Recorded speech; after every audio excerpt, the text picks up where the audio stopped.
So I'd like to welcome you to a presentation by the Center for Security Policy, which is intended to give you more insight into this book, Ally No More, Erdogan's New Turkish Caliphate and the Rising Jihadist Threat to the West. What we have here are three terrific speakers who wrote chapters in this book to give you more information. My name is Christopher Hull. I'm the Executive Vice President of the Center for Security Policy. I also wrote one of the chapters in here and might get a chance to comment briefly on what I've written as well.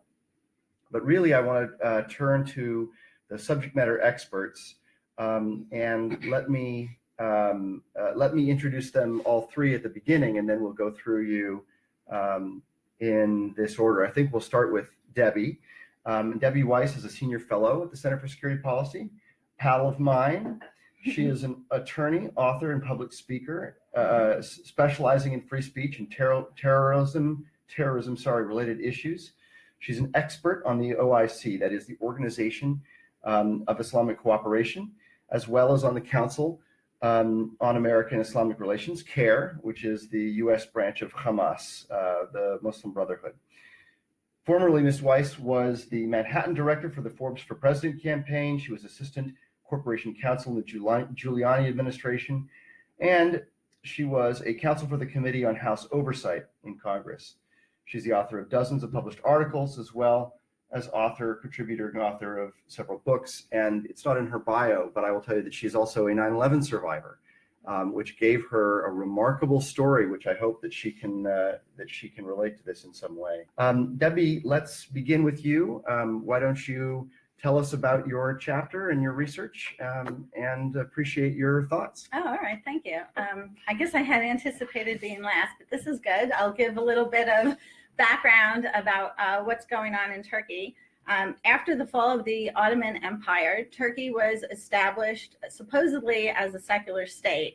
And while it's always had some degree of censorship, especially on the issue of Islam, and once the AKP, the Party of Justice and Development, took control of Turkey, and especially starting in 2014, when Erdogan became president, freedom of expression, and particularly press freedom and media freedom, has drastically declined. In 2013 was a turning point for Turkey's history entirely. There was a shopping center proposed for Gezi Park. Gezi Park was a beloved park in Istanbul, and the citizens of the area peacefully protested the shopping mall. They wanted to keep the park. The government responded violently. And in response to the violence, this sparked protests countrywide against the government. Instead of responding in a reasonable way, the government clamped down with more violence. They shot tear gas into the crowds. They shot bullets into the crowds. People were beaten. Some people were raped. And this was obviously an indicator that this government under Erdogan no longer was going to tolerate any political dissent or any free expression. And obviously also freedom of association was in jeopardy. Erdogan labeled the protesters as terrorists or terrorist sympathizers, which they absolutely weren't. So since my chapter is on language, I want to bring attention to the use of the word terrorist. He didn't mean it the way we understand that word in the West. He uses it anytime there's any political disagreements, legitimate disagreements, peaceful protests, or any political opposition. So this was an indicator that we are now seeing a dictatorship, and that democracy has drastically declined there. Things only got worse in 2016 when there was an attempted coup on the government, which I'm sure Claire will talk more about, but Erdogan blamed Gulen, who is a Turkish preacher who actually lives in America, but he started an entire movement in Turkey, and I won't go into that too much because I think other people will, but the attempt failed, and Erdogan's government declared a state of emergency. It was supposed to last 3 months, but it kept getting renewed for 1 year and 3 months. Following the state of emergency, his government issued emergency decrees, many emergency decrees, most of which had the effect of changing pre-existing laws. Human rights decreased under these decrees and censorship increased. So I want to draw attention to the relationship between censorship and tyranny. As tyranny increases, so does censorship. Often it's the first thing that tyrants do, or dictatorial governments. One of the first things they do is burn the books and squelch political opposition. And the flip side is also true. As censorship increases, it gives government more opportunity to cement power and oppress the people. As a result of all of this, Turkey's authoritarian slide, its prior negotiations to become part of the EU, came to a screeching halt. Freedom House, which rates the freedom of different countries and specifically also a freedom of the press, re-rated Turkey. It went from free to partly free to now not free at all, which is the lowest rating that it can get. Turkey's criminal code also has over 300 provisions restricting free expression, freedom of religion, and freedom of association. Journalists are often charged on serious charges, which is just pretext for reporting on oppositional views. After the coup, they were fired, they were jailed, their property was seized, and even their non-media livelihood, say they had a store on the side, that was threatened as well. Speech on, quote, sensitive issues has always been dangerous in Turkey, and the list of what's considered sensitive has been expanded. It includes criticism of the government, support for the Kurds, anything on Islam, and not just on the religion, but anything on Muslims, anything on Turkish ethnicity, or anything that reports factual information regarding the government's involvement in Syria, for example. The Gezi Park event revealed a crackdown on political dissent, and much of the Turkish media refused to even report on it. Even though it was a marker in Turkish history, most of the media was afraid of retribution. So the local media was doing things like showing documentaries about penguins. Well, this is true. I didn't make, that wasn't a hypothetical. That's a true example. They were showing documentaries about penguins and all kinds of innocuous, unimportant things, while some of the most historically important protests were taking place throughout the country. At that time, the public started to rely more on social media, like Facebook and Twitter, to get their news and where to congregate. And there were media blackouts for internet. The government denies that it was them, but it's pretty clear that it was. So Turkey has more journalists in jail than any other country in the world, more than China, more than Iran. And 1/3 of the journalists that are in jail worldwide are sitting in Turkish jails. Anyway, a lot of these were also political harassments, and I'm focused on the censorship because of the importance of free expression and free press. But just so you understand the context, these decrees gave the government enormous power to fire people who, and this actually did happen. They had the legal authority, according to these decrees, to fire judges. They no longer have an independent judiciary, journalists, teachers. There's no longer an academic freedom. So there were like 45,000 people who were jailed. There were 125,000 who lost their jobs. 750 journalists lost their credentials. They were revoked, which means they can't go get another job doing the same thing. And what the government did is they seized the property of some of these newspaper outlets, and they gave it to other journalists who were pro-Erdogan. So they basically, you had to be pro-Erdogan and sympathetic to the government to be a journalist. They also enacted overly broad anti-terrorism laws, which seems to be a trend in certain parts of Europe and Russia these days. These were used to prosecute journalists. If you wrote something sympathetic, for example, of the Gulen movement, or if you had a paper, Zaman was the largest political opposition news source in Turkey.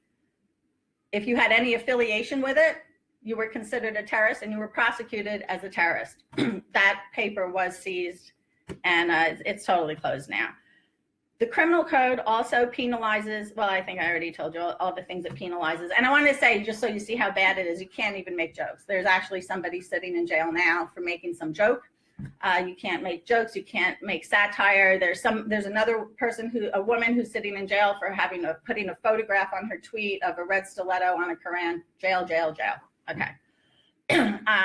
So then what happened is the right to free expression is not just to say what you want, but to receive information. And as I said, internet became more important as other forms of media were taken. So what happened? Government started clamping down on the internet, shutting down websites.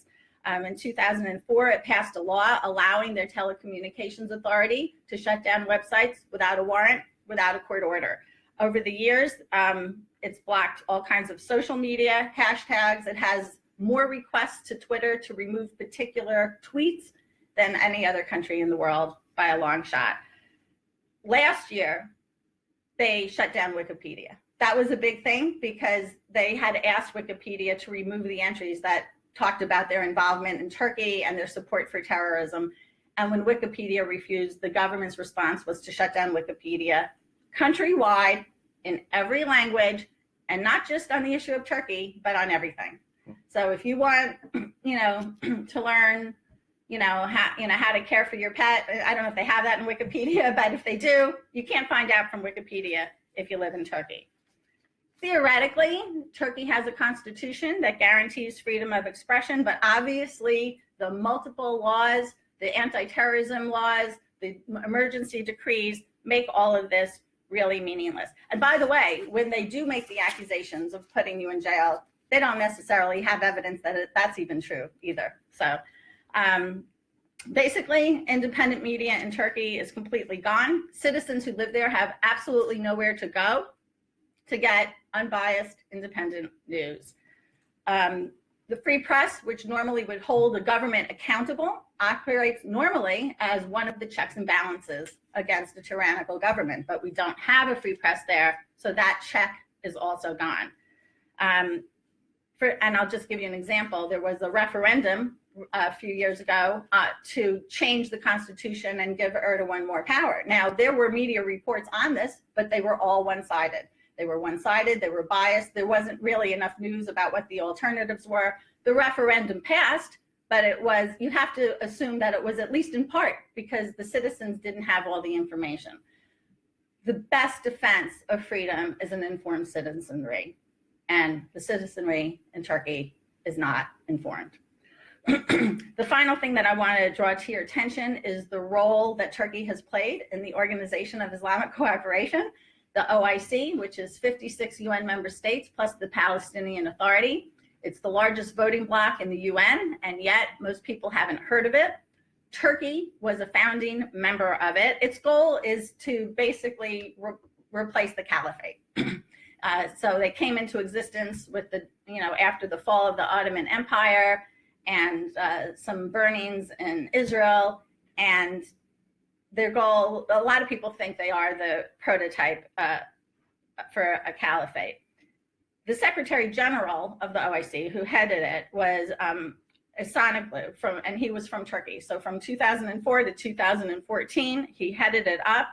Under his leadership, they enacted a 10-year program of action, one of the major components of which was to combat so-called Islamophobia, which anyone who works on this issue knows doesn't have a definition, and that's on purpose because they just want to sweep everything in with it. The OIC wants blasphemy laws in the West, and Erdogan has said that Islamophobia is a crime against humanity, and he wants international laws for criticism against Islam. Recently, Turkey's foreign minister has also demanded that European countries criminalize Islamophobia in their constitutions. Playing the victim card, he's asserted that there's no, quote, no need to relive Auschwitz or wait for Muslims to be burned in gas chambers like Jewish people. And he's also referred to Islamophobia as racism, which I don't think I have time to go into except to say that Islam isn't a race. So obviously that's a false charge. Erdogan has boasted that Turkey can be the role model for the rest of the world outlawing speech on blasphemous issues. Both the OIC and Erdogan frequently demand respect for Islam and Muslims, but if you follow their speeches and the laws they enact, it's very clear that when they say respect, they mean compliance.